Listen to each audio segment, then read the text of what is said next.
أشهد أن لا إله إلا الله وحده لا شريك له، وأشهد أن محمدًا عبده ورسوله.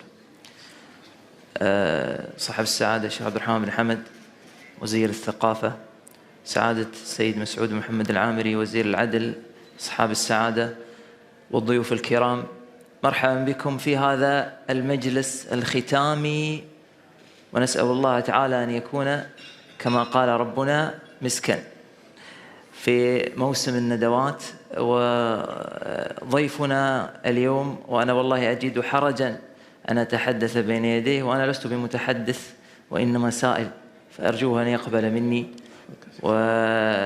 وهو فضيلة شيخنا الأستاذ الدكتور سعيد بن محمد الكملي، وهو أشهر من أن يعرف، ويصدق فيه ما قالت الخنساء في أخيها: وإن صخرا لتأتم الهداة به كأنه علم في رأسه نار. فهو أعرف من أن يعرف، ولكن لمن كان حاضرا وليس من أهل الشريعة ولا من أهل الأدب، فالشيخ شيخنا وضيفنا بارك الله فيه من تخرج من كلية أو من جامعة محمد الخامس العريقة، وهي جامعة من الجامعات الكبيرة جدا في المملكة المغربية الشقيقة، حتى نال فيها درجة الدكتوراه، وله إسهامات كثيرة في ميادين شتى من ميادين العلوم الشرعية وما يتعلق بها من علوم الآلة، فجزاه الله خيرا.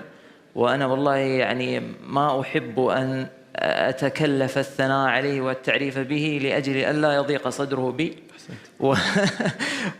ولأنه أعرف عندي على الأقل وعند من أعرف من الحاضرين من أن يعرف، فجزاه الله خيرا أولا على قبول الدعوة وتشريفه لنا في هذا الموسم، والشكر موصول لسعادة الشيخ عبد الرحمن على هذه الثقة في تكليفي بهذه الندوة. وندوتنا اليوم إن شاء الله نتحدث فيها عن أثر الحضارة الإسلامية ومخرجاتها الثقافية وغيرها على الغرب.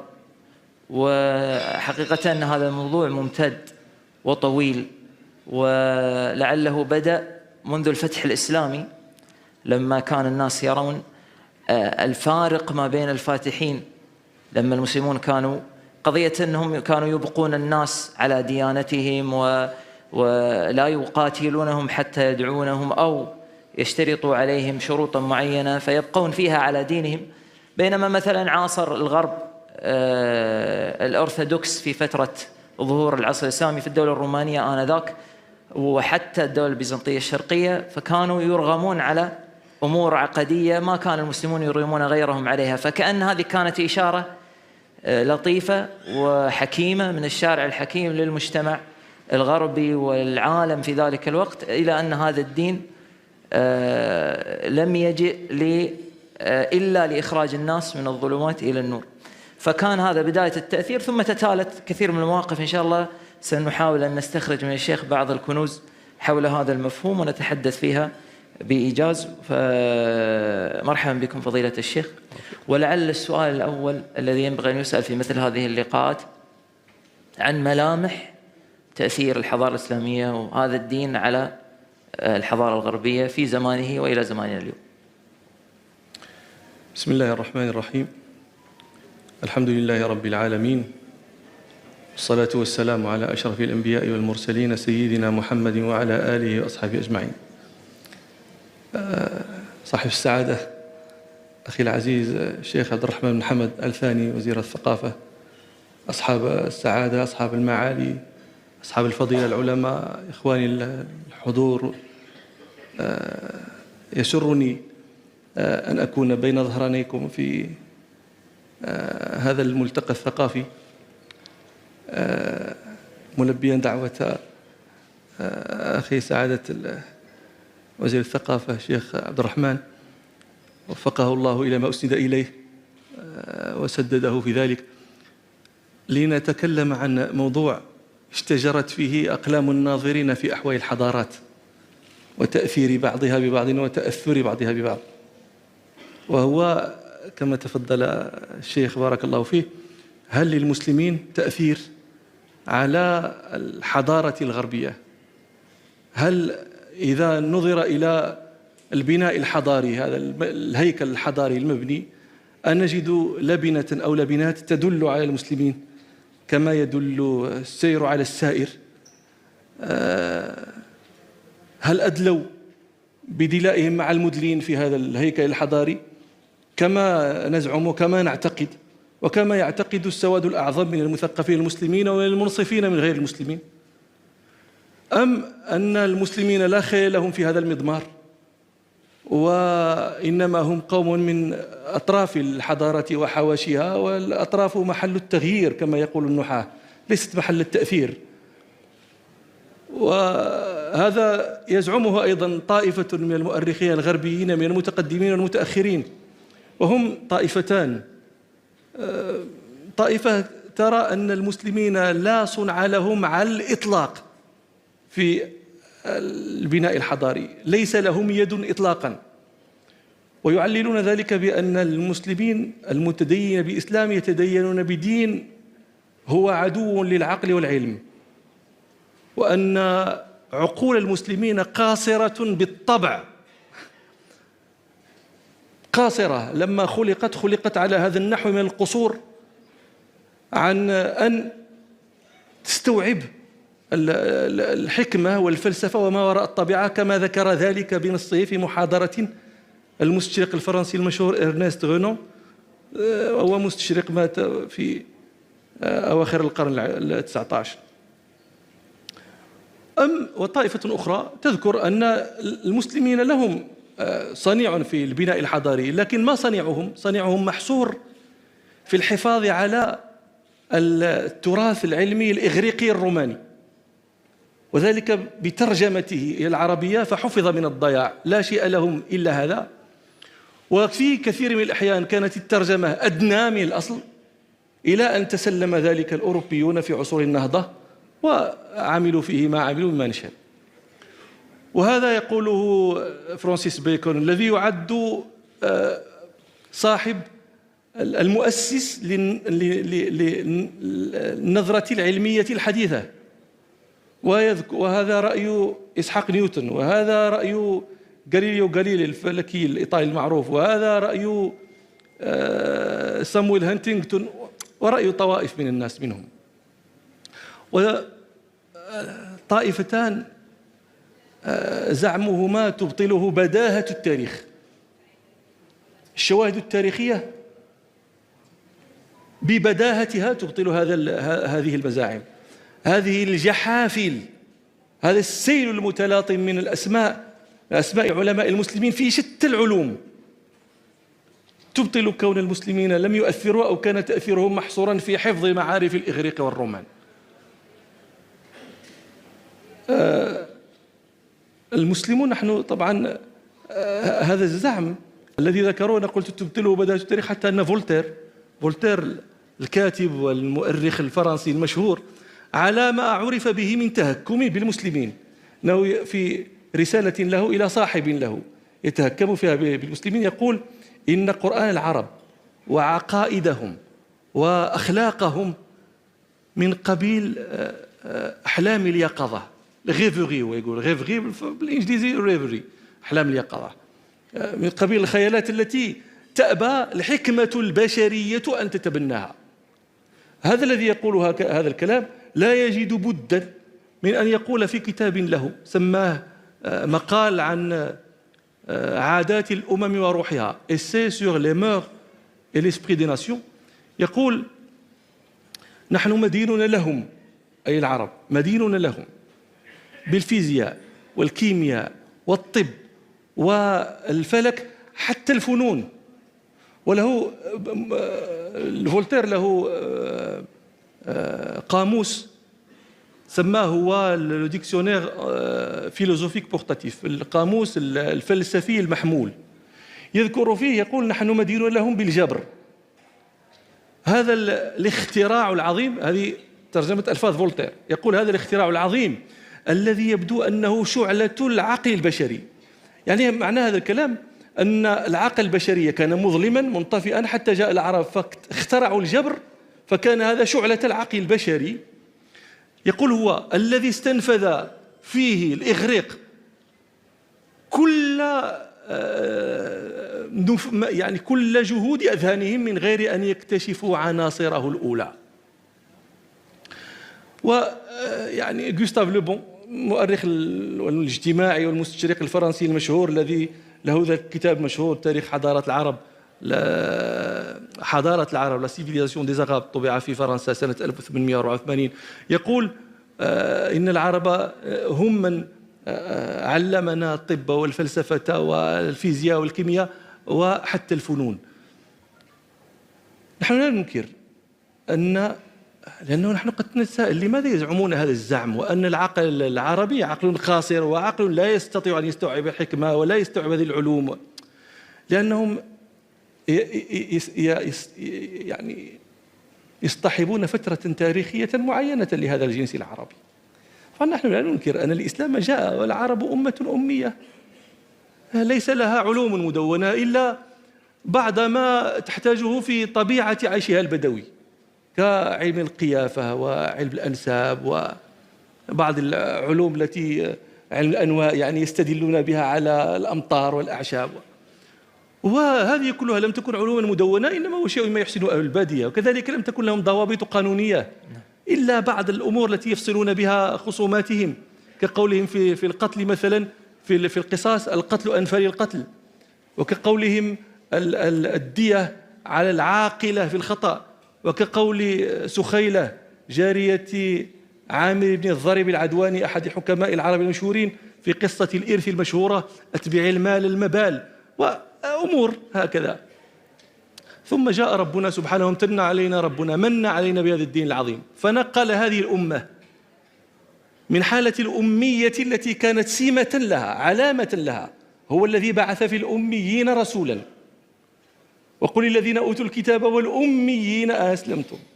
يقول صلى الله عليه وسلم نحن أمة أمية لا نكتب ولا نحسب، فالأمية كانت سمة لهذه الأمة. هذا الدين نقل هذه الأمة من حالة الأمية إلى حالة الأستاذية، من حالة الجاهلية إلى حالة العالمية، فكان منهم علماء في شتى أنواع المعارف برزوا في تلك العلوم وملأوا سمع التاريخ وبصره واخترقوا حجاب الأعصار والأقطار.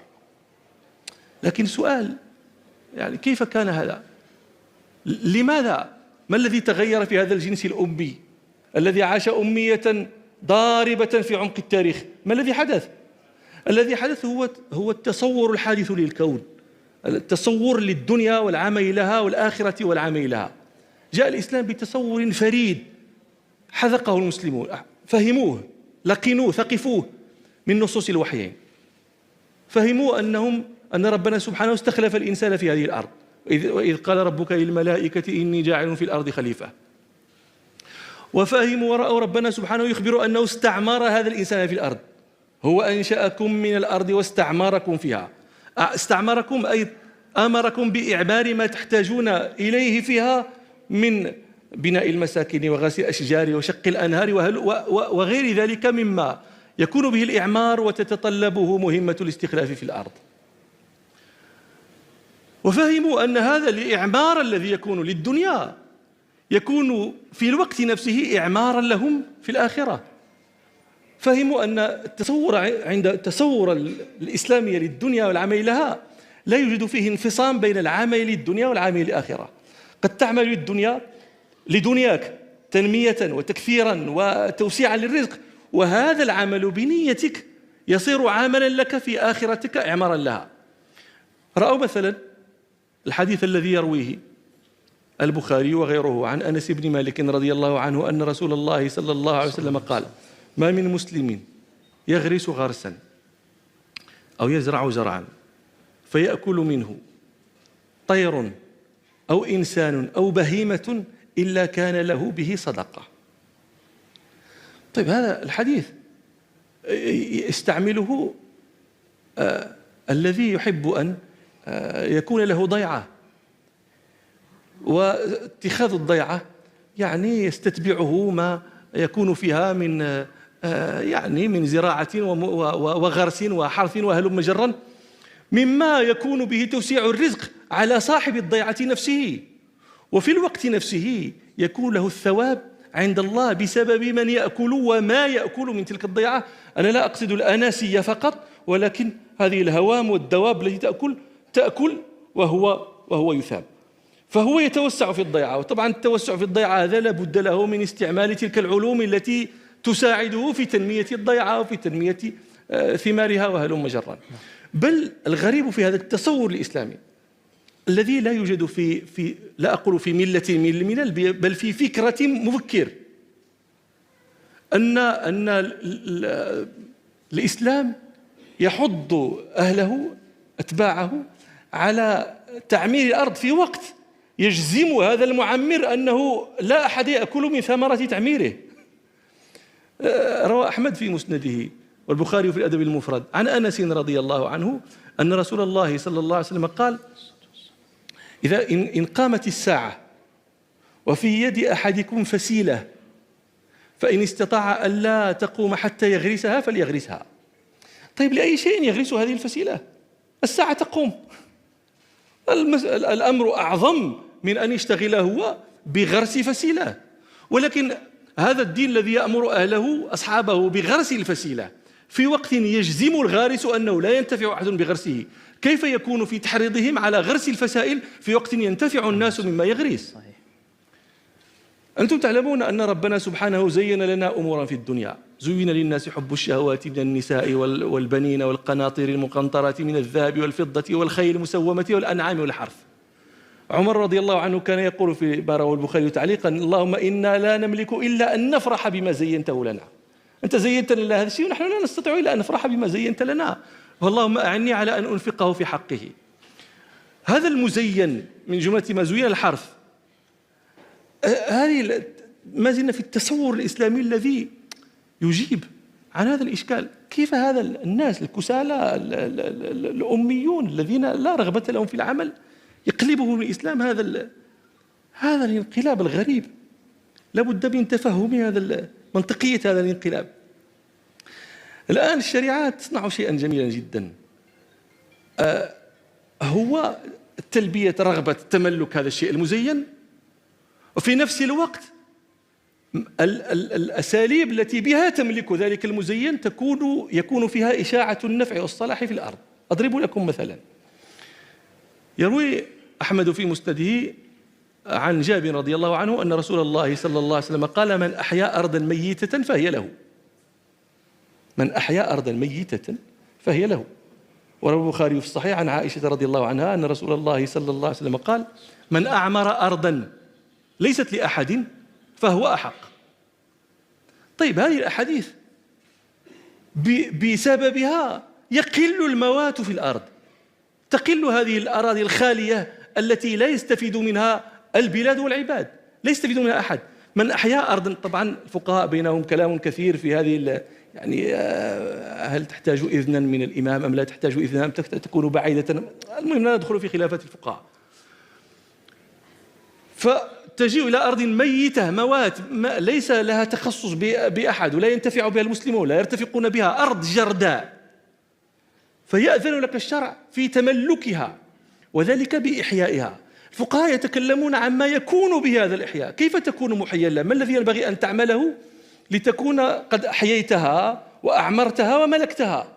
يقول أحد الفقهاء، فقهائنا المالكية، يقول: ويحصل الإحياء بقطع الشجر. أرض غابة مثلا فيها أشجار لا ثمرة لها ولا فائدة فيها، وتلك الأرض إذا قطعت أشجارها استعملت، فمن قطع شجرها أحياها فملكها. ويحصل الإحياء بقطع الشجر والغرس والحرث وكسر الحجر.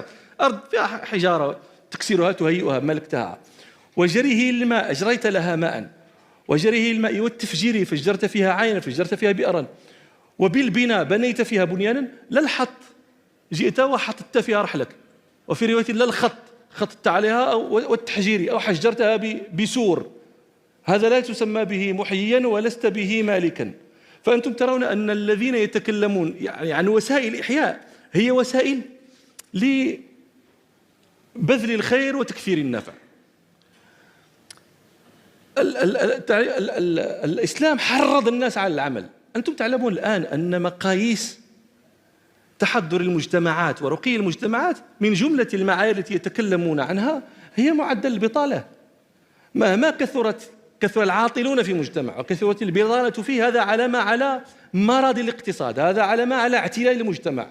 ومهما قل هذا نزل، ضعف هذا المقياس بقياس البطالة دل ذلك على أن هذا مجتمع عمل. رسول الله صلى الله عليه وسلم يقول في حديث يحرض على العمل وأن المرء لا يكون عالة: ما أكل رجل طعاما قط خيرا من عمل يده، وإن نبي الله داود عليه السلام كان يأكل من عمل يده. ويبلغ التحريض على العمل غايته عندما يقول صلى الله عليه وسلم في الحديث الصحيح متفق على الشيخين: لأن يحتزم أحدكم حزمة على ظهره خير من أن يسأل أحدا فيعطيه أو يمنعه. هذه الأحاديث وأمثالها، هذه النصوص هي التي حملت المسلمين على تعمير الأرض، فانبعثوا انبعاثا عظيما جدا إلى هذا الإعمار. وطبعا عندما نقول إعمار، فهذا الإعمار لا بد له من شيئين: إلى علوم يكون بها هذا الإعمار، لأن الجهل لا يصنع شيئا، بالعلم والمال يبني الناس ملكهم، لم يبنى ملك على جهل وإقلال. وبنظام، بقانون ينظم هذا الإعمار، وإلا يبقى الناس فوضى. وقال هذاك: لا يصلح الناس فوضى لا سرات لهم ولا سرات إذا جهالهم سادوا. وفي الميدانين معا برز المسلمون تبريزا أفاد منه من بعدهم، وذلك من دهور المسلمين الأولى. في القرن الأول الهجري يتكلم أصحاب التواريخ في سيرة عمر رضي الله عنه لما أمر ببناء الكوفة والبصرة. يقولون أمر خط الشوارع على عرض 20 ذراعا، الذراع تقريبا 50 سنتيمتر، 46 47 سنتيمتر. 20 ذراعا يعني 10 أمتار. هذا عرض الشوارع، 40 ذراعا، 20 ذراعا، وطولها 40 ذراعا، والأزقة 9 أذرع، وفي الوسط المسجد الذي منه تتفرع الشوارع. وهذا كان بأمر عمر رضي الله عنه. أنا أقول هذا أوائل تخطيط المدن، ما عرف بعد بالبلان، لو بلان دوربانيزم، فيوربن بلان، تخطيط المدن، ما تجي وتبني هكذا. يذكر المقريزي في خططه قال القضاعي لما رجع عمرو بن العاص، نحن لا نزال في القرن الأول الهجري، لما رجع عمرو بن العاص من الإسكندرية إلى فسطاطه، الفسطاط المدينة التي بناها عمرو بن العاص في مصر، أول مدينة بناها المسلمون. قال انضمت القبائل بعضها إلى بعض وتنافست في المواضع، فولى عمرو بن العاص على الخطط تصميم الحارات، ولى على الخطط 4 أشخاص: معاوية بن خديج التجيبي، وشريك بن سمي الغطيفي، وعمر بن قحزمي الخولاني، وحيويل بن ناشرة المعافري. فهؤلاء هم الذين أنزلوا القبائل منازلهم وكانوا تولوا هذا التخطيط. هؤلاء أول من أوائل من تولى هذا التخطيط رجل من علماء المغرب المتأخرين اسمه الحافظ عبد الحي الكتاني المغربي الفاسي، هذا حافظ عالم مشهور جدا. يقول في هذا الموضع: وإن تعجب فاعجب لقول باتلر، أحد الإنجليز المهتمين بتاريخ الإسلام. هو يقصد الحافظ الكتاني يقصد ألفريد جي باتلر، وهذا فعلا أحد من تكلم في تاريخ المسلمين وتاريخ الأقباط. يقول باتلر يتكلم عن هذا الكلام المقريزي لما عين هؤلاء يعني الذي ذكرت لكم. يقول باتلر: والظاهر أن الذي قام بتنفيذ هذا الأمر إنما هم القبط، لعلمهم بالعمارة، بفن العمارة التي كان يجهلها العرب. هذا كلام باتلر. عبد الحي الكتاني رحمه الله يعقب على باتلر، يقول: إن تعجب فاعجب لقول باتلر هذا. وما حمله على ذلك إلا العصبية على العرب وإرادة طمس معلوماتهم ومحو آثارهم، وإلا فأي محل بقي للتعقل. لأنه عندما يقول باتلر والأظهر أن كذا، معناه أن هذا تفكير. عندما تقول الأظهر أن كذا معناه أنها فكرت قبل هذا، والعرب قوم جهال، أي عمارة عندهم، إنما هم بدوا في الصحراء وحواضرهم قليلة، وهؤلاء الأقباط طبعا لهم حضارة ومدن، فالظاهر أنهم هم الذين قاموا. يقول عبد الحي الثاني: أي محل بقي للتعقل بعد أن نص المقريزي، صرح المقريزي بأسمائهم وأنسابهم وقبائلهم وفلان بن فلان التجيبي، وفلان بن فلان المعافري، وفلان بن فلان، يذكر لك أسماءهم وأسماء آبائهم وقبائلهم، ثم بعد ذلك أنت تقول إنما الظاهر أنهم القبط. وهذا الذي صنعه عمر بن الخطاب وصنعه عمرو بن العاص لم يكونا بدعا فيه، إنما هذا أشارت إليه السنة من وراء ستر رقيق. روى أحمد وأبو داود عن معاذ بن أنس الجهني رضي الله عنه قال: غزونا مع النبي صلى الله عليه وسلم غزوة كذا وكذا، فضيق الناس المنازل وقطعوا الطريق. الجيش هذا يعسكر في موضع، فيحتاج الناس أن ينصبوا خيامهم وأخبيتهم، فجعلوا ضيقوا المنازل، أي ربما نصب الرجل منهم خباء أكثر مما يحتاجه، أكثر من حاجته، وقطعوا الطرق، ضيقوها، أو يجيء أحد فينصب خيمته في طريق. فبعث رسول الله، يقول أنس بن معاذ هذا، معاذ بن أنس يقول: فبعث رسول الله صلى الله عليه وسلم مناديا ينادي في الناس أن من قطع طريقا أو ضيق منزلا فلا جهاد له. يقول العلماء هذا يؤخذ منه أن رسول الله صلى الله عليه وسلم كان يحب النظام في نصب، حتى في نصب الأخبية، في نصب الخيام التي عن قليل ستنقض. هذا جيش، هذا ليس محل إقامة، هذا محل عسكر. طالت ما طالت إقامتهم فيه، لكنهم سينقضون تلك الأخبية ويزيلونها. إذا كان رسول الله صلى الله عليه وسلم يحب النظام في الأخبية التي عن قريب تزال، فكيف محبته للنظام في البناء المشيد الذي لا يزال؟ الإدريسي هذا، الشريف الإدريسي صاحبه المغربي الذي له كتاب نزهة المشتاق في اختراق الآفاق، نحن ما زلنا في القرن الأول الهجري، يتحدث عن قنطرة في قرطبة بنيت في عهد عمر بن عبد العزيز. عمر بن عبد العزيز كان خليفة على الناس لمدة سنتين، من سنة 99 إلى سنة 100. الأندلس فتحت سنة 92. الإدريسي يتكلم عن هذه القنطرة التي كانت في زمن عمر بن عبد العزيز، يعني الآن لم تمضي بعد 10 سنوات على فتح الأندلس. صار في قرطبة ما يباهى بها من هذا البنيان. يقول الإدريسي: وفي قرطبة القنطرة التي علت القناطر فخرا وإتقان بناء وسعة. ثم جعل يصفها، يقول: فيها 19 قوسا، بين القوس والقوس 50 شبرا. الشبر يعني معدله 20 سنتيمتر، هذا معدل الشبر. 50 شبرا 10 أمتار، هذا بين القوس والقوس. هي فيها يقول 17 قوسا، بين القوس والقوس 10 أمتار، وسعة كل قوس 50 شبرا 10 أمتار أخرى. أنا حسبت هذا، عددته، وجدت طول هذه القنطرة قريب من 300 متر، طويلة القنطرة. قال: عرضها المعبور عليه 30 ذراعا 6 أمتار بالنسبة لذلك الوقت ووسائل تنقل ذلك الوقت، 6 أمتار. يقول: وفي كل جانب منها ستار يستر القامة. ثم قال بعد ذلك: وسعة ما بين الأرض الذي يعبر عليها، التي يمشى عليها، وسطح الماء في وقت قلة الماء وجفوفه 30 ذراعا. الذراع تقريبا نصف متر، تقريبا 46 سنتيمتر. 30 ذراعا يعني 15 متر. هذا فرق ما بين سطح الماء والقنطرة، 15 متر. هذه أعمدة 15 متر في ذلك الوقت. ثم في قنطرة طولها 300 متر في القرن الأول الهجري. وهذا ولا ينبغي أن يجيء بطلر آخر يقول: لا، لعل من قام بهذا هم الإسبان هذه بلدهم لم يصنعوا فيها شيئا حتى جاء المسلمون وتكلم عن هذه القنطرة. وطبعا هذه كلها، هذه القنطرة هذا ليس بناء عشوائيا، هذه كلها أمور تحتاج هندسة.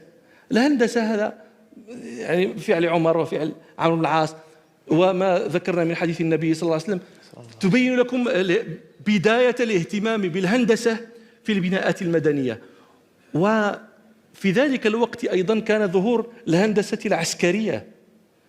يذكر البلاذري في فتوح البلدان أن معاوية بن أبي سفيان كتب إلى عمر بن الخطاب، ما زلنا في القرن الأول، عمر مات سنة 23 للهجرة، كتب إلى، طبعا أنتم تعلمون أن الذي كان يلي الشام في زمن عمر هو يزيد بن أبي سفيان، مات يزيد فولى عمر أخاه معاوية بن أبي سفيان رضي الله عن جميعهم. فكتب معاوية إلى عمر يخبره بحال السواحل، سواحل الشام، وطبعا هذه مواضع يأتي منها الهجوم على دولة الإسلام. فكتب إليه عمر بمرمة حصونها وترتيب المقاتلة فيها وإصلاح مناظيرها واتخاذ المواقيد لها. المناظير، ما هي المناظير؟ المناظير هذه قباب تبنى على رؤوس الجبال العالية ويكون فيها مواقيت توقد في مكان توقد فيه النار. إذا جاء عدو من جهة الساحل، الجبل أول جبل يكون مما يلي هؤلاء الهاجمين يوقد فيه في المنظار توقد النار، فيراها الذي في المنظار في الجبل الذي يليه فيوقد نارا، ويراها الذي يلي الثاني فيوقد، إلى أن تصل الأخبار إلى المدينة في أسرع وقت، فيسرعون بإغاثة أولئك الذين دهموا. هذا الهندسة العسكرية والاتصالات العسكرية في القرن الأول الهجري. طبعا نقول لكم في الأندلس هذه شأن عجيب، لذلك صارت الأندلس محطة عظيمة جدا ذهب منها تسللت منها الحضارة الإسلامية إلى أوروبا. لم تمضي إلا وقت يسير، 3 قرون. 3 قرون هذه لا شيء يذكر في تواريخ الأمم. في القرن العاشر الهجري جوزيف ماككيب، هذا كاتب إنجليزي يتكلم عن تاريخ أوروبا في العصور الوسطى قبل فتح الأندلس وبعدها. يقول: كانت أمهات مدن أوروبا ليس فيها أعزكم الله قنوات لصرف المياه القذرة. قال: فكانت شوارع باريس ولندن، هو يقول، تجري فيها المياه النتنة هذه النجسة. يعني أنت الآن نحن نعيش في هذا القرن، نتصور كلام يقول باريس ولندن، يعني لي شانزليزي، بيكاديلي تجري فيها هذه عزكم الله هذه. ثم يقول هو: ولم تكن هذه الشوارع مبلطة، يعني كان فيها التراب. فتخيل أنت كيف تكون باريس، كيف تكون لندن وفيها التراب قد صار طينا، لا بالماء ولكن بما يعني بهذا الذي فهمتموه. بينما قال، وهذا مكث هذا حال تلك الأمهات العواصم الأوروبية حتى بعد 600 سنة من ذلك التاريخ، من تاريخ فتح الأندلس 600 سنة. حتى قال حتى عملت النهضة الأوروبية عملها وذلك بعد قرون طوال. يقول: أما في مدن المورو العرب في الأندلس كانوا يسمونه المورو والموريسكيون. قال: أما في مدن المورو فكانت شوارعهم مبلطة منورة. هذه من أعجب العجيب، هذا من أعجب العجيب.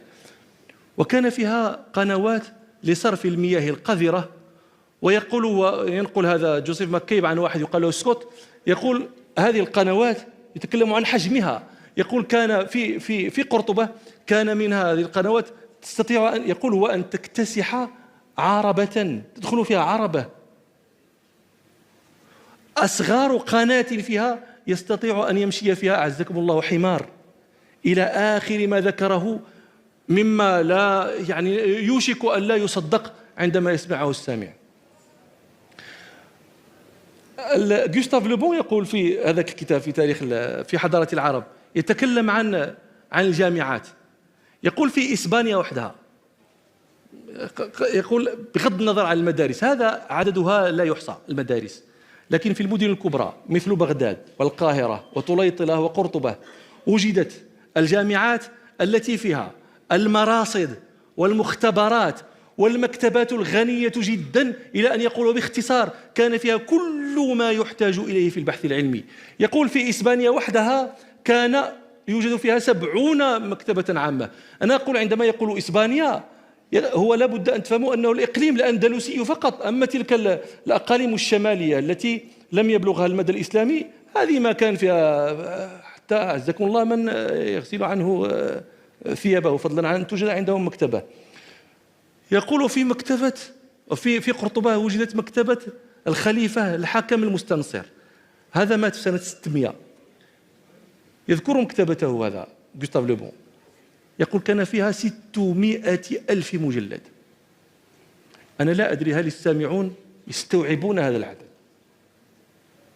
أظن أنكم تحتاجون ل 600,000 مجلد. ما أدري هل هذا استاد لوسيل لو رف كتبا هل كان يسع هذا العدد من الكتب أو كان يحتاج استاد الخيمة أيضا. 600,000 مجلد، هذا عدد ضخم جدا. يقول 44 مجلدا منها في الفهارس فقط، كلها كانت في التفسير والحديث والفقه. شو 600,000 مجلد كلها ماذا يقول الفقهاء ليملأوا 600,000 مجلد؟ ثم يقارن، هو يقول وقارن هذا بما كان في فرنسا بعد 4 قرون في مكتبة أحد ملوك الفرنسيين شارل الخامس، الذي يعرف عندهم في التاريخ الفرنسي بشارل لو ساج، تشارلز ذا وايز، لأنه عنده مكتبة كبيرة. طيب ما حجم مكتبتي؟ قال كان فيها 900 مجلد. وعيب هذا يعني يذكر. وهذه المجلدات 900 ثلثاها في العلوم الدينية، ثلث فقط في غير تلك العلوم. فلذلك نحن لا نستغرب، هذه كلها مقدمة منطقية أن يبرز ويبرز في المسلمين الأطباء والرياضيون والفلكيون والفيزيائيون والكيميائيون. والشيء العجيب جدا أنتم برزوا في الطب، هذا تعلمونه يعني معروف، البيروني والخوارزمي وابن النفيس هذول مشهورون. لكن أنا أحب أن أحدثكم عن بعض من لم يشتهر في الأصقاع المشرقية من أهل المغرب. واحد يقال له ابن الياسمين الفاسي، هذا واحد يقال له ابن زهر عفوا، هذا بيت بني زهر الإشبيليين الأندلسيين، كانوا بيتا أهل بيت كلهم علماء أدباء أطباء حكماء، رجالهم ونساؤهم سواء، كلهم يتوارثون هذه الأمور. عرف منهم أبو المعالي بن زهر، هذا كان طبيبا، وابنه هذا أبو مروان عبد الملك بن زهر، هذا له كتاب اسمه التيسير في المقابلة والتدبير، ترجم إلى اللاتينية وبعد ذلك إلى اللغات الأوروبية، وبقي مرجع الأوروبيين في الطب ل4 قرون. وهذا الرجل هذا كان له ابتكارات في قضية الطب وفي الجراحة وفي أمور، هو أول من استعمل الغرز في سد الجروح. أنتم طبعا هذا شيء قد تجدونهم يعني واش الغرز، ماذا كانوا يصنعون؟ كانوا لا يغرزون، كانوا لا يخيطون. هذا أول من صنع هذا، وهو أول من نص على أنه ينبغي للطبيب أن يبتعد شيئا عن النظرية وأن يراقب المراقبة السريرية، فهي أنفع للمريض من الالتزام الطبيب بالنظرية المحضة. وابنه أيضا، ابنه هذا عبد الملك واسمه محمد أبو بكر، وهذا كان طبيبا، كان في عهد دولة الموحدين عندنا في المغرب، دولة الموحدين التي حكمت المغرب والأندلس وأصقاع من جنوب المغرب. أنا قلت لكم هذا أهل بيت تسلسل فيهم الطب وتسلسل فيهم العلم والأدب والشعر. وهذا أبو بكر بن زهر هذا تقدم عند يعقوب المنصور الموحدي، أحد أعاظم خلفاء الموحدين، العاصمة الدولة في مراكش. هذا رجل إشبيلي لما وفد على الخليفة أغرم به الخليفة، أحبه محبة عظيمة لما جمع الله فيه من هذه العلوم ومن علوم الشريعة، فصار لا يطيق أن يفارقه ولا يأذن له في الفراق ولا يأذن له في الرجوع إلى بلده. وذاك له أهل زوجة وأولاد، فطال مقامه في مراكش. وإذا قال شيئا أعجب الخليفة يقول له الخليفة تمنى علي ما تشاء إلا ذهبك إلى إشبيلية، هذا لا. فلما طال به المقام حن إلى مراكش حن إلى إشبيلية وإلى أهله فيها، وكان قد ترك ولدا له صغيرا وهو يعني أعظمهم محبة في نفسه، فذكر أبياتا يتشوق إليه يقول فيها ولي واحد مثل فرخ القطا، صغير تخلفت قلبي لديه، نأت عنه داري فيا وحشتي، لذاك الشخيص وذاك الوجيه. يعني ما هو وجه، هو وجيه شخيص، لذاك تشوقني وتشوقته، فيبكي علي وأبكي عليه، وقد تعب الشوق فيما بيننا، فمنه إلي ومني إليه. هذه الأبيات بلغت الخليفة، طبعا أثرت فيه، لكن لم تؤثر فيه إلى أن يسمح له بالرجوع إلى أهله، لكن صنع ما هو أعظم من ذلك. بعث المهندسين إلى إشبيلية وأمرهم أن يحيطوا علما بحارة أبي بكر بن زهر، وأمرهم أن يبنوا مثلها في ضاحية مراكش. لا يبنون فقط بيت ابن زهر، بل الحارة كلها، بيته وبيوت جيرانه وكذا. طبعا هذا كله يتم من غير علم أبي بكر بن زهر. تم ذلك في أقرب زمن، هذا أمر الخليفة أن يكون ذلك بسرعة فيكون بسرعة. ثم أمرها أن تفرش بالفرش نفسها، وأن يكون فيها الآلات نفسها التي كانت في بيت ابن زهر. ثم لما انتهى ذلك أمر بحمل أولاده وحشمه وأسبابه، ولعله حمل جيرانه أيضا. ثم لما تم كل ذلك خرج الخليفة مع ابن زهر هذا أبي بكر، ويعني ذهب به عمدا إلى أن بلغت تلك الضاحية التي لا علم لابن زهر بها. صار ابن زهر يرى هذه الزقاق لا يفهم، ولا أين أنا؟ هذا داري، دار فلان ودار فلان.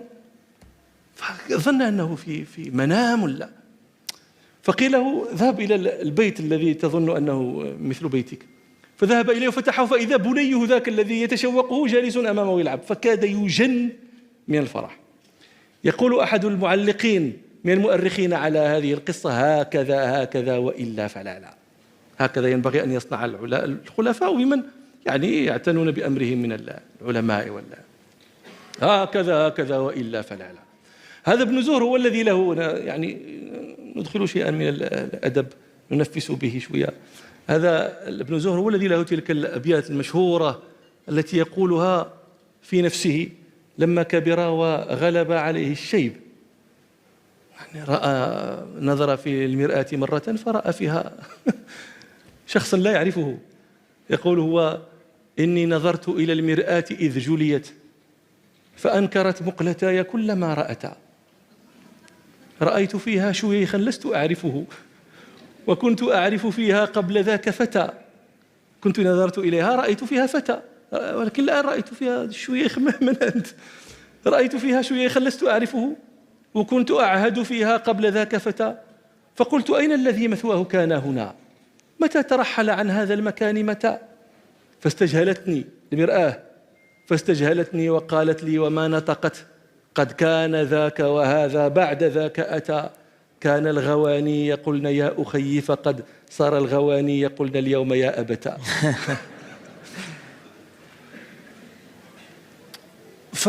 وبنوا المستشفيات. زيغريد هينكه مستشرقة ألمانية من أهل القرن العشرين، لها كتاب مشهور جدا: شمس الله تشرق على الغرب. لما عربه من عربه تصرف في العنوان،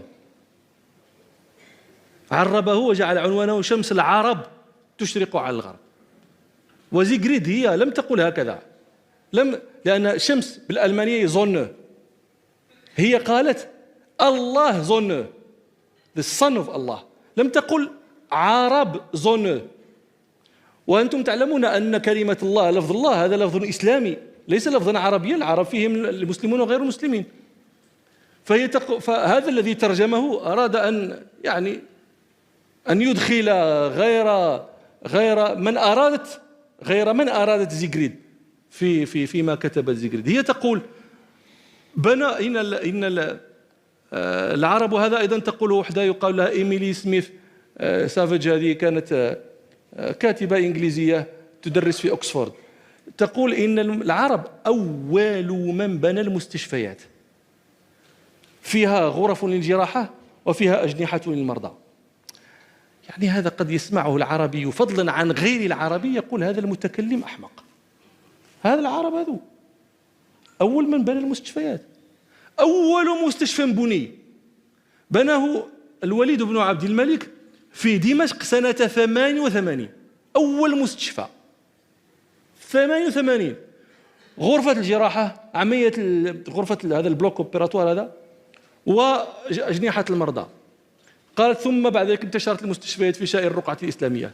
هذا رجل من مؤرخي المغاربة ممن عاش في دولة الموحدين، له اسمه عبد الواحد المراكشي، له كتاب لطيف في تاريخ دولة المرابطين ودولة الموحدين، يتكلم عن مستشفى بناه هذا الخليفة الذي ذكرت لكم، يعقوب منصور الموحدي، الذي ذكرت لكم قصته مع ابن زهر. يقول عبد الواحد المراكشي: وبنى الخليفة بيمارستانا ما أظن في الدنيا مثله. البيمارستان هذا لفظ لا يوجد في الثقافات الأخرى، هذا يوجد في الثقافة العربية فقط. وما معنى البيمارستان؟ البيمارستان هو المستشفى، ولكنه مستشفى جامعي ليس مصحة. مستشفى يكون فيه العلاج ويكون فيه الدراسة، فهو مستشفى جامعي فيه جامعة وفيه الأدوية، كل ذلك بالمجان. هذا هو البيمارستان. قال عبد الواحد: بنى في الخليفة في مراكش بيمارستان ما أظن في الدنيا مثله. وأنا أظن ذلك أيضا، وأنا أظن إلى الآن أنه ليس في الدنيا الآن مثله. الآن مع اتساع الناس في واقتدارهم على ما لم يكن يقدر عليه الناس حينئذ، وإلى الآن لا أظن أن في الدنيا مثل هذا، مثل ما ذكر. طبعا حتى أطلاله الآن زالت عندنا من مراكش، حتى أطلاله ليست عندنا، حسرة كبيرة. يقول: بناه، أمر فيه البنائين بإحسان البناء والزخرفة وكذا، فصنعوا ما زاد على الاقتراح وما زاد على الوصف. وأمر أن يغرس فيه كل أنواع الأشجار المأكولة والمشمومات، وجعل فيه قنوات ماء، الماء يمر على كل غرف المرضى، وإضافة إلى 4 برك في وسطه، إحداها من الرخام الأبيض، وفيه أقام فيه الصيادلة يصنعون الأدوية فيه، الأكحال والأدهان والأدوية يصنعونها فيه، وجعله مبلغا 30 دينارا بقدر الطعام في اليوم، وجعل للمرضى فيه ثياب نهار وثياب ليل، في الصيف وفي الشتاء. وكان هو يدخل على أولئك المرضى كل جمعة بعد صلاة الجمعة، يدخل فيمر على المرضى ويسأل عنهم. وأنتم تعلمون أحيانا أن من يلي الأمر إذا أصدر أمرا ولم يتابع بالمراقبة ربما فسد بعدم المراقبة. فكان هو كل جمعة بعد الصلاة يدخل ويسأل المرضى: كيف حالكم؟ كيف القائمون عليكم؟ كيف كذا؟ واستمر على ذلك إلى أن مات. قالوا: هذا المستشفى لم يكن للفقراء فقط، لكل من مرض في مراكش، غنيا كان أو فقيرا. قالوا: فإذا كان فقيرا إن مات مات، إن شفي. إن كان فقيرا أعطي مالا عندما يخرج حتى يستقل بنفسه، وإن كان غنيا دفع إليه ماله وترك أسبابه. هذا البيمارستان في ذلك الوقت. فقلت: برزوا في الطب، برزوا في الرياضيات. تعرفون أنتم الخوارزمي، وتعرفون عمر الخيام، وتعرفون البيروني. هذا البيروني الذي ألف القانون المسعودي لأحد الملوك المسعود، هذا ألف له القانون المسعودي في الرياضيات. كافأه ذلك الملك بحمل فيل فضة، وزن فيل فضة، مكافأة لك على هذا الكتاب. وهذاك البيروني مسكين تعفف وزاهد فيه. وطبعا هؤلاء الناس كانوا يحتسبون. أنا ذكرت لكم هذا صاحب إني نظرت إلى المرآة، وهذا صاحب كان يطب الناس حسبة، ليس واحد ولا اثنين ولا إذا أتى واحد ما عنده، يطب الناس حسبة، يعطيهم الأدوية العزيزة الوجود منه حسبة. هذه حضارة المسلمين، سوى أنها يعني حضارة مادية كما رأيتم، ولكنها حضارة أخلاقية. هذه عائلة راقية ثرية، طبيب ماذا يصنع بالمال؟ الحسبة، انت ويستغرق يوما، هو مع الخليفة الآن. الله المستعان، نسأل الله أن يكثر سواد الصالحين في أمة نبيه صلى الله عليه وسلم. لكن أنا أيضا أحب أن أحدثكم ببعض الرياضيين الذين لم تكن لهم شهرة بين أبناء جلدتهم، لكن عرفهم القوم. واحد يقال له ابن الياسمين الفاسي. طبعا هؤلاء الذين كانت عندهم سمة عامة، وهي أنهم كانوا أطباء ورياضيين ومهندسين وكذا، ولكنهم جميعا تقريبا كانوا علماء شريعة. لكن قد يغلب عليه، يعرف مثلا هذا ابن الياسمين الفاسي، هذا كان علماء المالكية، فقيه مالكي، لكنه لا يعرف. نحن مثلا عندما ندرس كتب الفقه المالكي لا نرى فيها وقال ابن الياسمين الفاسي كذا، لكن نراه في قضية الرياضيات هذه. شيء عجيب جدا. عنده كتاب في سماه أصول الجبر، أصول الحساب والجبر والمقابلة، ترجم إلى الفرنسية والإنجليزية. له كتاب في معرفة الهيئة في الفلك، ترجم قديما إلى اللاتينية، ترجم واحد يقال له سابيونيتا. له كتاب في قياس ارتفاع النجوم، وله غير ذلك من الكتب. وكل أعماله تقريبا التي عثر عليها ترجمت إلى أهم اللغات الأوروبية. ابن البناء العددي، ابن البناء أبو العباس أحمد بن محمد بن عثمان الأزدي المراكشي، معروف ابن البناء لأن أباه كان بناء في مراكش. وهذا الرجل كان من كبار علماء المالكية، وله كتاب مطبوع في تأويل رسم القرآن. أنتم تعلمون أن الرسم القرآن، هذا خط القرآن خط يخالف الرسم العربي، الرسم الإملائي. أنتم مثلا عندما تفتحون القرآن تقرؤون كلمة الصلاة مثلا لا تكتب بلام ألف وتاء، ولكنها تكتب بلام واو، وفوق الواو شرطة صغيرة هكذا هي نسميها الألف المحذوفة وبعدها ثاء. مثلا في المغرب عندما يحفظ الصغار عند القرآن يكتبونه في اللوح، لا تجد أحدا يكتب صاد لام ألف تاء، لا بد أن يكتبها بهذا الرسم القرآني. تجد مثلا كثير من الكلمات نعمة الله مثلا أو رحمة الله في بعض المواضع تكتب بالتاء المبسوطة، مع أنها في الرسم الإملائي تكتب بالتاء المربوطة. هذا ابن البناء العددي له كتاب صغير في التعليل لهذا الرسم. لماذا هذه كتبت بالواو؟ لماذا هذه كتبت بالتاء المبسوطة؟ لماذا هذه كتبت؟ وهذا من يؤلف فيه قليل جدا جدا جدا. لكن هذا ابن البناء العددي الذين عرفونا به هم الأوروبيون، ألدومييلي وساختون لالاند في باب الرياضيات يقولون اجتمع عنده ما تفرق في أيدي من كان قبله من إسلاميين وغير إسلاميين. هذه طبعا دعوة كبيرة جدا، لكن أنا يعني جئت ببعض مؤلفاته، أشياء عجيبة جدا أحب أن أذكر لكم بعضها. له علم الجدول، كتاب اسمه علم الجدول، والتلخيص في الحساب، ورفع الحجاب في الحساب، ومقدمة على أقليدس، والمستطيل في بيان أحكام النجوم، والمدخل إلى علم النجوم، ومنهاج الطالب في تعديل الكواكب، وعلم الأسطرلاب، ورسالة في ذكر الجهات وبيان القبلة، وجزء في الأنواء وصور الكواكب، وكتاب الفلاحة، وقانون معرفة الأوقات بالحساب، ورسالة في كروية الأرض، هذا كان في القرن السابع الهجري، ورسالة في تحقيق رؤية الأهلة، وغير ذلك من الكتب التي ما عثر عليه منها ترجم إلى اللغات الأوروبية. شيخنا أحسن الله إليك، اتسع صدرك لي. تفضل يا سيدي. بارك الله فيكم شيخنا. احنا جرت العادة أن لا يسترسل الضيف كل هذا الاسترسال، ولكن لما رأيت من استجماع قلوب وعقول الحاضرين على حديثكم شيخنا، فتركت الأمر يمشي كما هو. قد عد الإخوة 4 محاور، قد أتينا على 3 منها دون أن نتكلم. هذا من توفيقك. بارك الله فيكم شيخنا.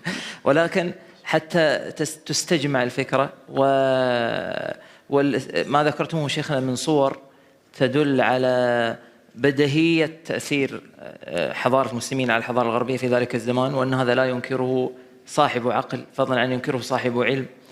لكن شيخنا في ختام هذا الحديث بعد كل هذا الاستطراد، إذا أثبتنا هذا واستقر في أنفس السامعين بأن الحضارة الإسلامية لها تأثير على الحضارة الغربية، بما تشكل عند المسلمين في ذاك الوقت من تصور لهذا الكون كما ذكرتم شيخنا، المآل ما قلنا إليه اليوم وما وصل به الحال عندنا في بلادنا وفي حضارتنا،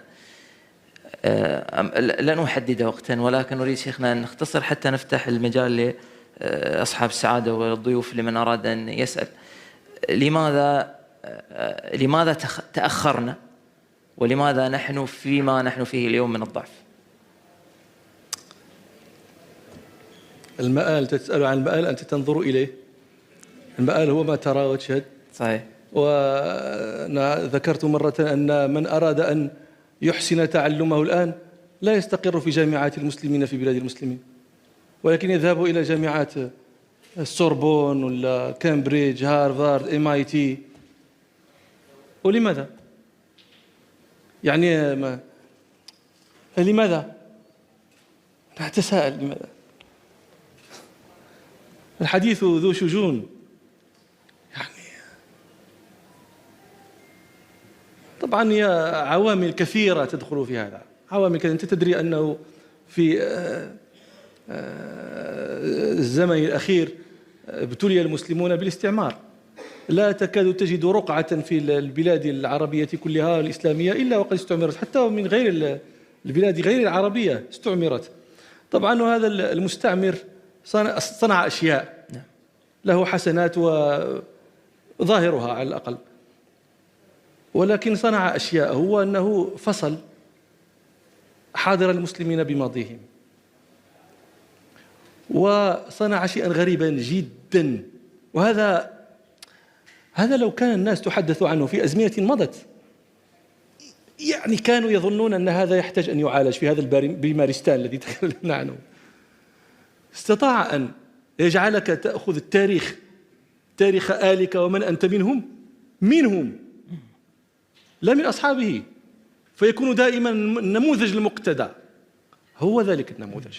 هذه زيغريد يونكر التي حدثتك عنها قالت شيئا، قالت كيف يدرس التاريخ في أوروبا وأمريكا؟ ما هو منهج تدريس التاريخ للطلبة في المدارس والثانويات والمتوسطات؟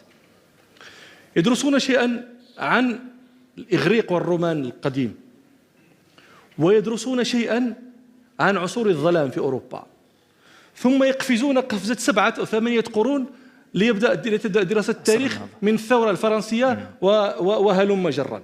وهذا الذي يكون فيه التعمق في التاريخ. تقول هي تلك الفترة كلها التي كان حامل مشعل العلم فيها هم المسلمين لا تدرس عندهم، لا يعرفونها. الآن عندما إذا قلت لبعضهم إن جوستاف لوبون هذا أو واحد يقال له دي سانتيلانا كان يدرس في الMIT، يتأسف يتحسر لمعركة شارل مارتيل، هذه بلاط الشهداء معركة عبد الرحمن الغافقي، يبكي هو يقول بسبب هذه المعركة وانهزام المسلمين في بواتي في جنوب فرنسا حرمت فرنسا العلوم التي كان يحظى بها الإسبان، تأخرت فرنسا كذا وكذا. يقول في قرطبة كان رجل الشارع، يعني العامي المحض، يستطيع أن يقرض الشعر، بينما كان ملوك فرنسا لا يستطيعون كتابة أسمائهم. هذا إذا قلته لأي فرنسي يقول أنت مجنون، كيف هذا؟ كنتم كذا وإحنا كذا، لأن العقلية تشكلت على هذا.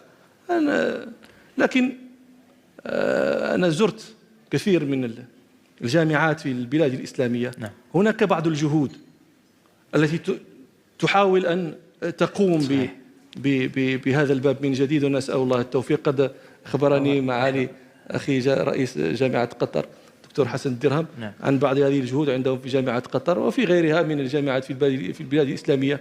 فنحن نسأل الله أن يوفق القائمين على هذا الأمر بأهمية هذا الأمر، وألا يبقى النبغاء من أبنائهم يعني يدرسون عند غيرهم وهم عندهم يعني أحسن ما عند غيرهم.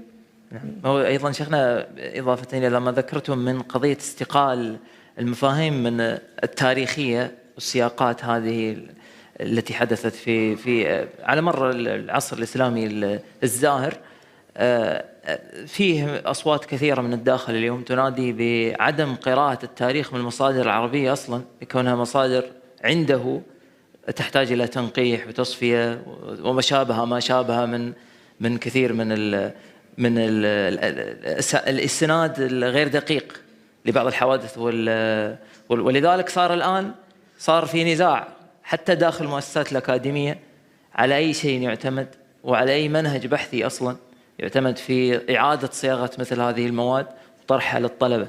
ونقطة أخيرة شيخنا قبل ما نفتح المجال إن كان عندكم شيء، أيضا قضية أخرى وهي مهمة ذكرتموها في مقدمة حديثكم، بأن الدافع أصلا الذي كان نواة لإنشاء هذه الحضارة الإسلامية هو فهم المسلم لهذا الكون من خلال الشريعة، فبالتالي التدين في حد ذاته بهذه الشريعة هو الذي دفع الأمة لأن تكون أمة، فلما بعدت وغابت وغفلت ضاعت وتأخرت. احنا إن شاء الله سنفتح المجال للضيوف الكرام أصحاب السعادة. الشيخ عبد الرحمن كان عنده شيء، سعادة الدكتور حسن نعمة موجود. دكتور تفضل. سلام من الله عليكم وسلام منه عليكن. وعليكم السلام. لكل عين قرة، وقرة أعيننا في هذه الأمسية الطيبة من أماسي هذا الوطن العزيز الطيب أن ساق الله لنا مكرمة وهبة وأعاننا بأن نلتقي بالدكتور سعيد، فجزاه الله شكرا على ما قدمه من مقولات وإضاءات سوف تبقى على كر الجديدين منارا يضاف إلى منارات فكرنا العربي والإسلامي. وهناك ثمة شكر وواجب ينبغي علي أن أزجيه لكم شكرانا وعرفانا لوزير ثقافتنا الأغر الشيخ عبد الرحمن بأن أسدى إلينا مكرمة لكي نستاف عبقا وروحا وريحانا، وأضاف إلى هذا الاستياف بأن قدم لنا مسك خطاب نستافه عبقا، فشكرا له على ما قدمه. وأما الشكر الذي يسجى بكرة وأصيلا للدكتور سعيد، ولقد كحل مرآنا سعادة، ولقد كحل مآقينا سعادة وزير ثقافتنا الأغر بمرأى الدكتور سعيد الذي نحتفل به اليوم، ونحن قرير أعين برؤاه. فلقد أسدى إلينا ذلك الصنيع الجميل الحسن، وليس بذلك بغريب، فلقد أسدى إخواننا المغاربة من العلماء الشيء الكثير، ونحن نستذكر منهم الشيخ الأستاذ عبد الله كنون الحسني، وعبد العزيز بن عبد الله، وعبد الوهاب بن منصور، ونستذكر أيضا كل من قاموا وكل القوم على تجديد تراثنا وعلى تلكم الإضاءات. وأما خزائن المغرب بمكاتب أوقافها وزواياها ستنضم يوما ما إلى ما هو موجود ومدفون ومتوارث في مكتبات أوروبا من الإسكوريال والإمبروزيانا وسراييفو وإسطنبول وما إلى ذلك. تلك آثارنا تدل علينا، فانظروا بعدنا إلى الآثار، من اكتست حقب ألوانها وبنا، رفت على الصور الجرداء آثار، تنفست رئة الدنيا بنا ومشى، فيها نسيم يهز الروح معطار، من اكتست حقب ألوانها وبنا، رفت على الصور الجرداء آطار. وإننا نستلهم من مقولات أستاذنا وحبيبنا سعيد أن تستحث الخطى وأن يستحث ركاب البحث العلمي ليضيف إلى تلكم الخزائن التي نعتز بثرائها، لتبقى على كر الجديدين منارة أخرى نستضيء بها في بناء مستقبل مشرق لألاء تتلألأ على جنباته أنوار التقدم والسعد والنعمة والرخاء. فلك الشكر يا أيها العالم الجليل الجهبذ على ما أسديته لنا في هذه الأمسية الطيبة، وشكرا جزيلا لكم. أشكر سعادة الدكتور حسن، ومن القامات الكبيرة جدا عندنا في قطر شيخنا الدكتور حسن، من كبار المثقفين والشعراء والأدباء الموجودين في قطر، قد عمل في الحقل الثقافي سنين طويلة حتى صار مستشارا في الديوان الأميري في هذا القطاع، فجزاه الله عنا خيرا. احنا ما نبي نطيل، ولكن سنفتح المجال إلى مداخلتين أو ثلاث، إن كان أحد من أصحاب السعادة عنده شيء قبل أن ننتقل إلى الحضور. طيب الأخ الكريم. السلام عليكم. عليكم السلام ورحمة الله وبركاته. الله أجركم. عندي سؤال للشيخ، هل من مراجع وكتب ينصح بها في هذا الموضوع؟ وبارك الله فيكم. نعم تفضل شيخنا. هذه المحاضرة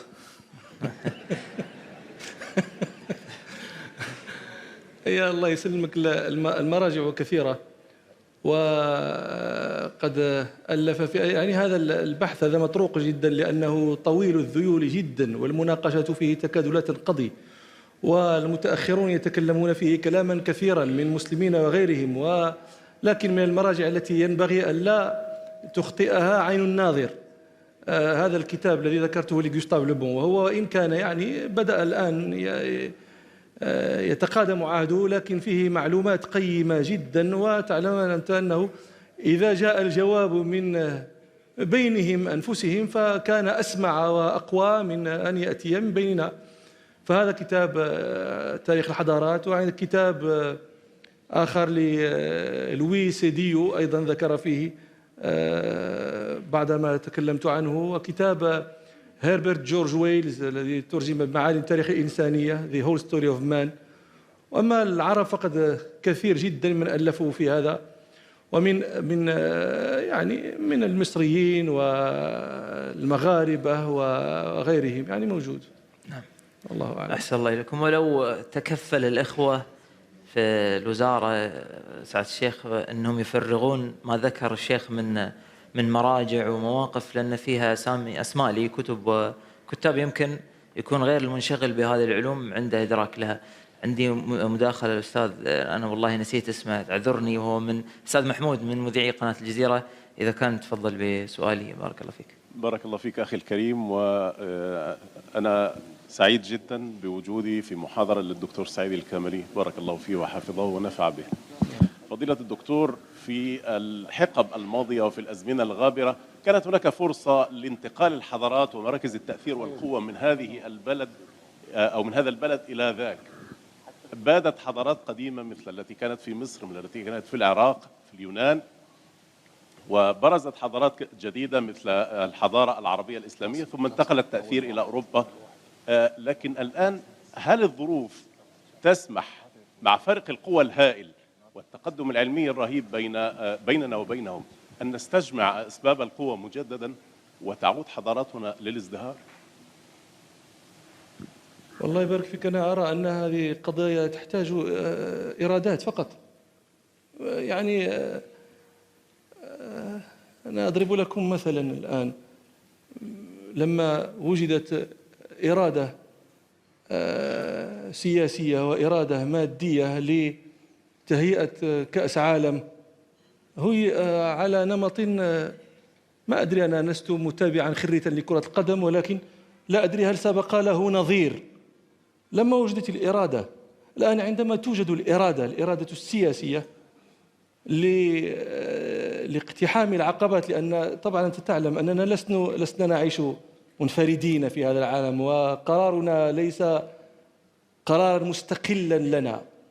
وأنت تعلم أن يعني إذا أردنا أن يكثر يعني أن نستعيد شيئا من هذا الماضي الجميل، لا بد أن نجد معينا، ولا بد أن نجد ناقضا ينقض البنيان أيضا.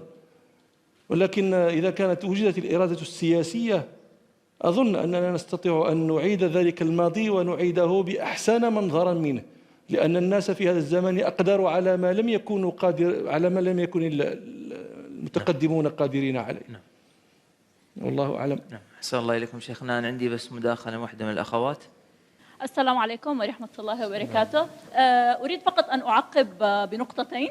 أولا، نحن الآن يعني كما نرى الوطن يعني الإسلامي أو العربي بشكل عام هو في وضع يعني سيء نوعا ما على أصعدة عديدة. والبعض يظن أنه عندما أتى الإسلام وعندما أتت الحضارة يعني كانت الأمة في تلك الأثناء بخير، ولكن في الحقيقة أن الأمة أيضا كانت تعاني. يعني قبل وجود الإسلام كان هناك حرب البسوس وكان هناك حروب أخرى، فلم يبدأوا من قاعدة قوية ولكنهم بدأوا من قاعدة هشة.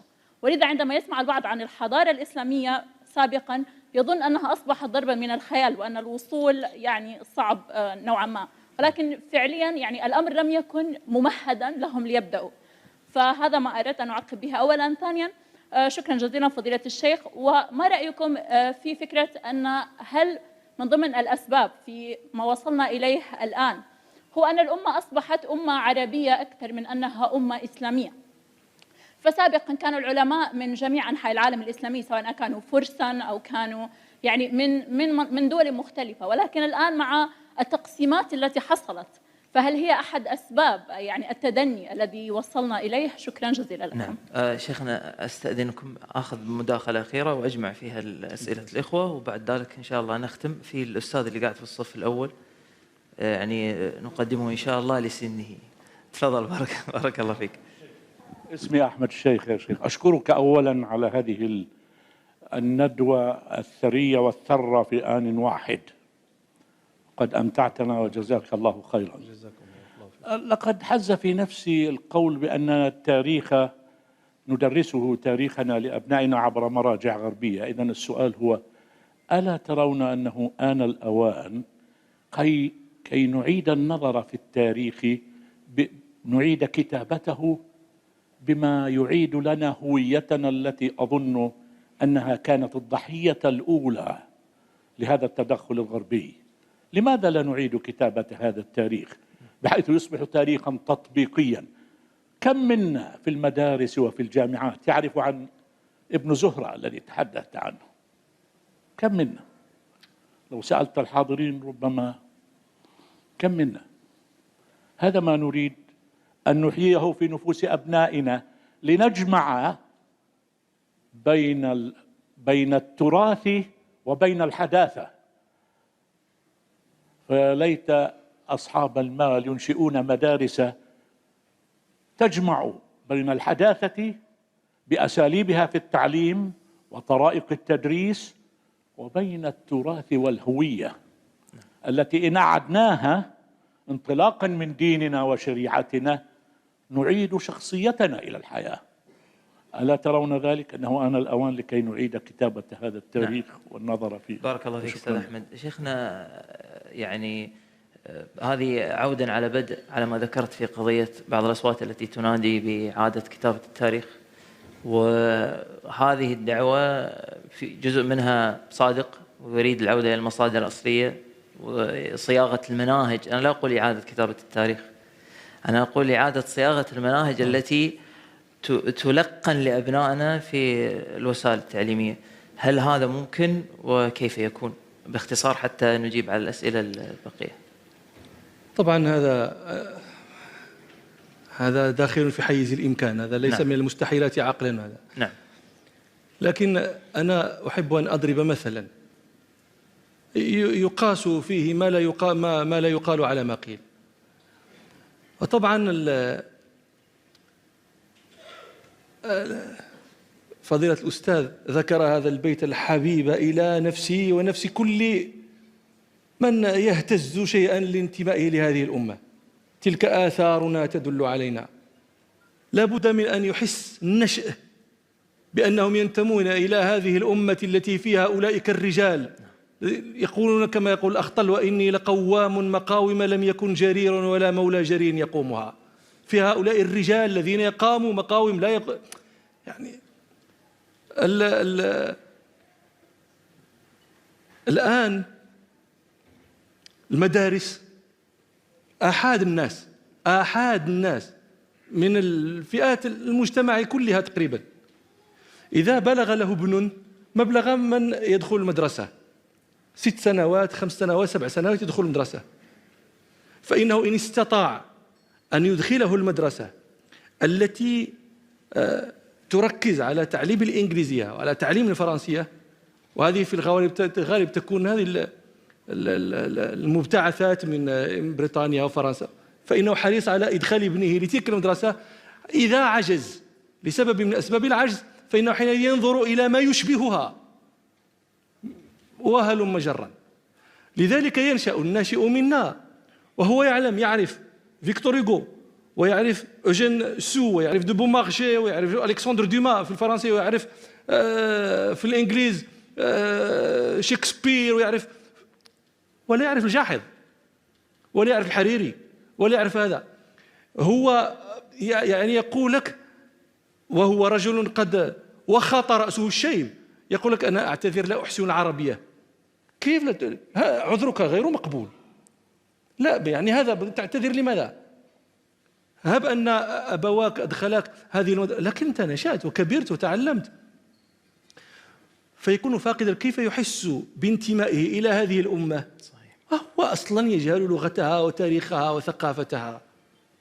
وهذا فيه خطورة حتى من جهة عقيدته، لأن هذه الأمة فيها جزء من مكوناتها يضره جدا أن لا يعرف عنهم شيئا، وهم رسول الله صلى الله عليه وسلم وأصحابه. يعني فهذه أمور لا بد من أن يلتفت أهل يعني من بسط الله يده من أهل القرار ومن أهل المال أن يلتفتوا إليها. بارك الله فيكم فضيلة الشيخ ونفع بكم. وما مثلي ومثلكم شيخنا إلا كالمتلقي المشاكس الذي يحاول أن يستخرج ما استطاع مما عند الأستاذ من كنوز. بارك الله فيكم شيخنا. أنا وإن كنت لست من أهل الوزارة ولكن يتحدث بلسانها، وليأذن لي الشيخ أني أشكرك على قبولك ابتداء لدعوة سعادة الشيخ جزاه الله خيرا في حضور هذه الندوة، يعني أن